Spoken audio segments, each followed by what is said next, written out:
Hey, Teach. I see you're as stony-faced as usual. I can't tell if you're feeling resigned or if you're just lost in thought. Or maybe you simply don't care about anything that's going on. Oh, sorry. I really didn't mean to be rude. I just find you fascinating. Actually, there's something I'd like to talk to you about. Can you spare some time? That's just the sort of attitude I'd expect from a new teacher. Speaking of, before you came here, you were a mercenary, right? Always getting your hands dirty on the battlefield and whatnot? It's a bit unusual that you suddenly decided to become a teacher one day. In any case, I've been meaning to ask, did your father teach you how to fight? I figured. Your father used to lead the knights, didn't he? And I hear he was a legendary mercenary as well. It must have been hard on your mother when you followed in your father's footsteps and became a mercenary too.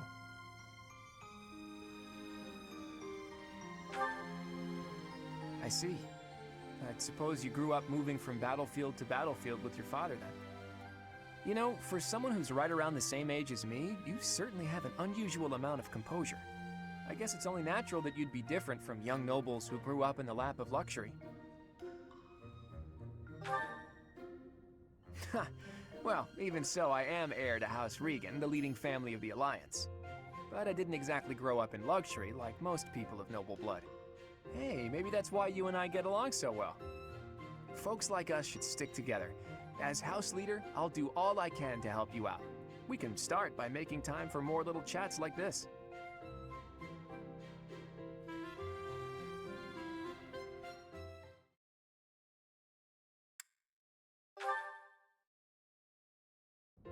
Hey, Teach, hold on a minute, okay? I'm gonna have this cleared up in no time.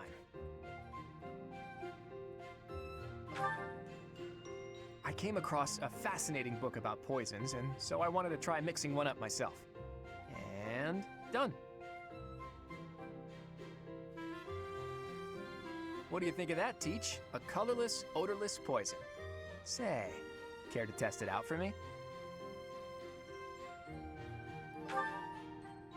Whoa, really?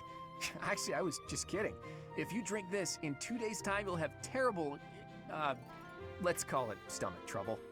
I hear your silent question, Teach. Why the delay? That's so it can be used even if you don't have access to the target when you need the poison to take effect. Naturally, I have no immediate plans for this stuff. I suppose I just felt like broadening the old horizons a bit. When devising schemes, it's best to have as many options at your disposal as possible. Expanding those options is kind of a hobby for me.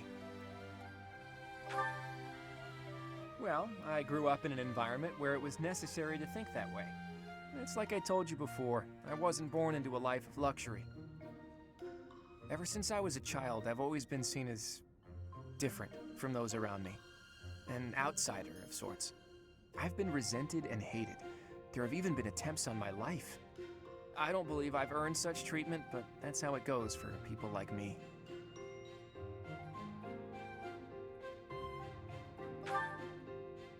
Thanks, Teach. You know, in many ways, I'm just a normal person like everyone else. But in the right environment, anyone could be seen as an outsider. It can become overwhelming. And that's why I kept running, kept fighting. As a kid, I spent a lot of time licking my wounds and coming up with schemes, trying to keep my nose out of trouble while plotting against my enemies. My parents always told me I wouldn't grow stronger if I didn't learn to fight my own battles. And so in the end, I did. And I grew up to be as independent, as self-reliant as my parents always wished for me to be. Lucky me, right? If anyone knows what I'm talking about, it must be you, eh, Teach? I get the feeling you know what it's like to be an outsider. The moment I first laid eyes on you, I knew you weren't like everyone else. People don't care for folks like that. You do well to watch your back. On the bright side, that's also part of the reason that I find you so interesting.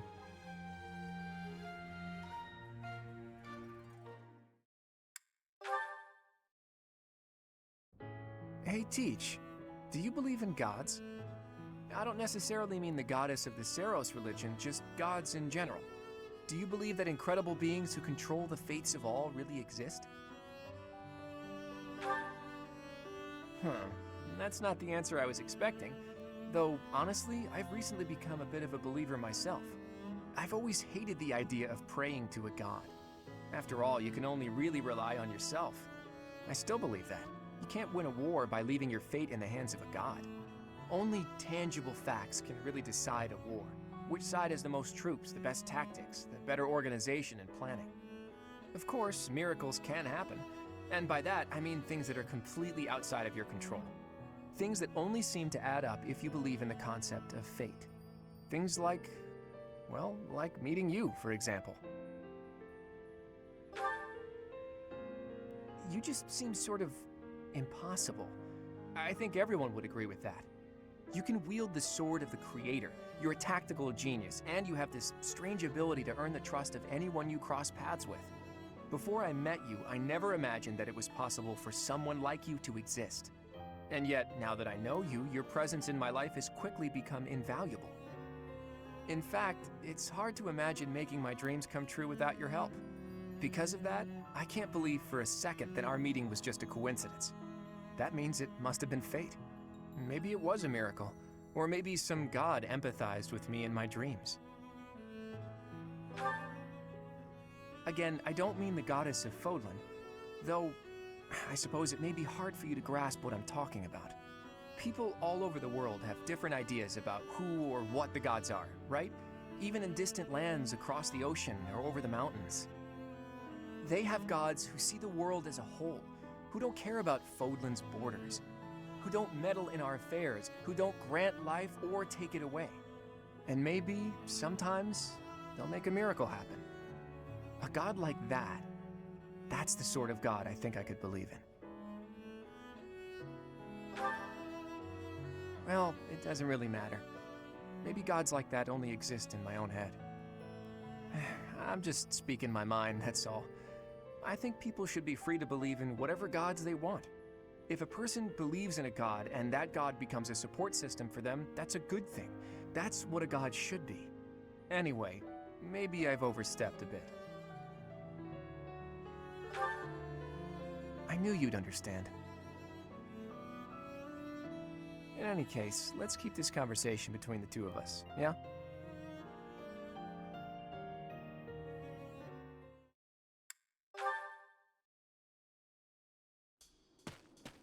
Oh, hey there. What are you doing up at this hour? Is that right? I guess the more you have to think about, the harder it is to fall asleep. At times like this, I like to gaze up at the stars to clear my head. I've been that way since I was a kid. Looking up at the big starry sky makes my dreams feel small, which makes it feel like I can actually make them come true. I didn't believe in gods when I was a kid. Maybe that's because the night sky took their place for me. Hey, Teach, will you talk with me a while? I bet you figured this out, but I wasn't born in Fodlan. Where I come from, the people of Fodlan are looked down on as cowards. Technically, that cowardice runs in my veins. On my mother's side, anyway. That's why the people who were around me when I was growing up thought of me as an outsider. But I don't believe the people of Fodlan are cowards. That kind of perspective is just based on ignorance. The person from Fodlan who I know best is my mother. She fell in love with a man from the wrong side of the border and had the guts to leave home to pursue that love. I always threw that in the faces of anyone who tried to make a fool of me. My mother is proof the people of Fodlan aren't all cowards. Just saying that doesn't achieve anything, though. I need to destroy the prejudices that have taken root in my homeland. That's why I came here, to see Fodlan with my own eyes. I thought I might be able to find a new perspective that could help me change things. And what did I find? That the people here view anyone who's an outsider as a beast of sorts. I was shocked. Even though our cultures and beliefs are completely different, our two lands have that much in common. That's when I realized the only way to change things is to bring the whole world together and start anew. That's the dream I've been working toward since I first entered the Officers Academy 5 years ago. To unify the Alliance, and then all of Fodlan, and to bring a new set of values to this new land of mine. After that, I'd expand that vision to the rest of the world, break down the walls, and let a new perspective come rushing in, start all over. Do you think that's just a crazy pipe dream? or a brilliant ambition.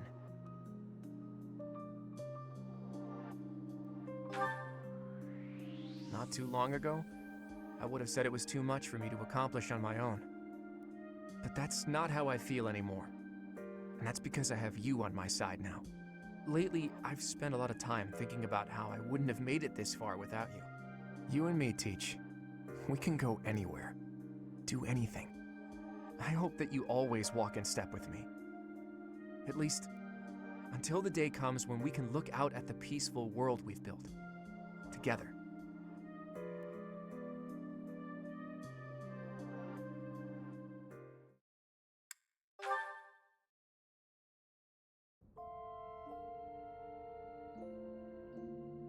Sorry for calling you out here like this. I wanted to talk, just the two of us. First of all, I wanted to say thank you for all your hard work. It seems like our long struggle may finally be coming to an end. The way forward will certainly be rough. Right now, Fodlan is like a newborn, frail and easily upset. If we don't create a new ruling system soon, the Empire and Kingdom will descend into chaos. The coronation ceremony is the first step. Only then will Fodlan truly be a single, united land.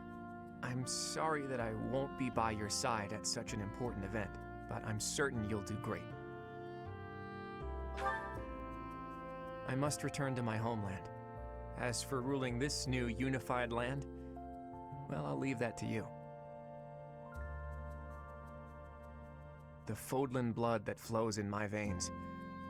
I've made use of it as best I could. Now I've got to use my other bloodline to change my homeland for the better. I have royal connections there too, insignificant as they may be. It's time for me to struggle all over again and see what good I can do. If I don't change things in both Fodlan and the lands beyond, I'll never set eyes on the kind of world I've dreamed of creating. You're the successor Rhea appointed, aren't you? And now you're also the hero who saved Fodlan. All those weak people who have nothing to cling to but their goddess, they'll rely on you just like they used to rely on Rhea. You'll be a leader all who are struggling to survive in war-torn lands can look up to. And I want a ruler who can lay down a new set of values for the people. Values that don't exclude anyone for being different. I know it's a lot to ask, but you're the only one who can do it.